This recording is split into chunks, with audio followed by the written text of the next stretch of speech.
係，大家好。我今次錄呢個 video 咧，係想同大家分享翻我用德澤堂呢個貼嘅一啲分享。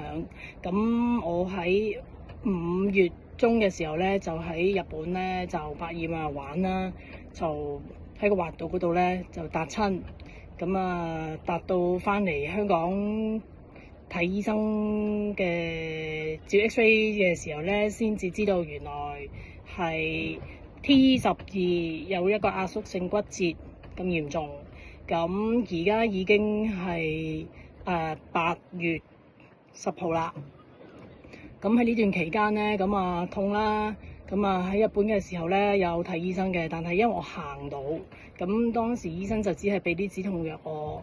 咁啊我又冇其他麻痹啊嗰啲，完全冇喎。咁啊即係醫生可能覺得我痛，啱啱打親痛啫，咁啊俾咗止痛藥就算啦。咁但係我翻到香港嘅時候咧，我都覺得要唔係好妥。我再去醫院照嘅時候就發現呢個問題啦。咁啊跟住之後入咗院啦，幾日啦，跟住出翻嚟就孭住個背架啦。咁又咁啱之後又遇到阿 Christy， 咁佢就介紹一個腳腰藥貼俾我，就話幫我消炎止痛，可以醫翻好我嘅。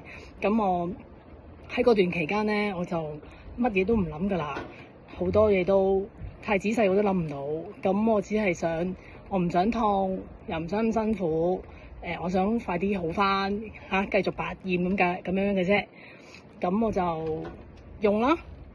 咁我用咗佢之後，同其他比較咧，就有幾個重點，我覺得要同大家講嘅，就係其他藥膏貼咧，佢都有止痛，但係嗰個效果我覺得係冇咁明顯嘅。咁同埋咧，嗰啲其他啲貼咧就要用一次咧就要抌啦。咁但係德澤堂呢一款嘅藥膏貼咧，我就覺得佢好開心。雖然我都覺得好似有少少貴，但係咧我用咗之後咧，我就覺得係完全唔貴嘅。佢一盒裏邊有6貼，咁6貼咧，其實我講緊我最高嗰次我都用咗第8次嗰張嘢，我先至抌嘅。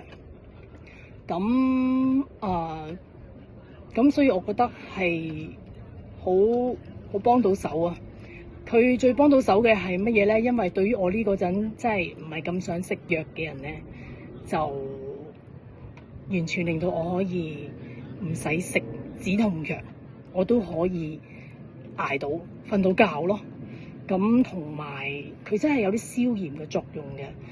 我貼咗之後咧，有好多位咧都會有一個酸酸痛痛嘅狀況，但我貼完之後咧，喺個過程裏邊咧，我會發覺唔覺，即係冇咗嗰種感覺喎。咁當然係仲有少少嘅，因為始終係一個嚴重問題。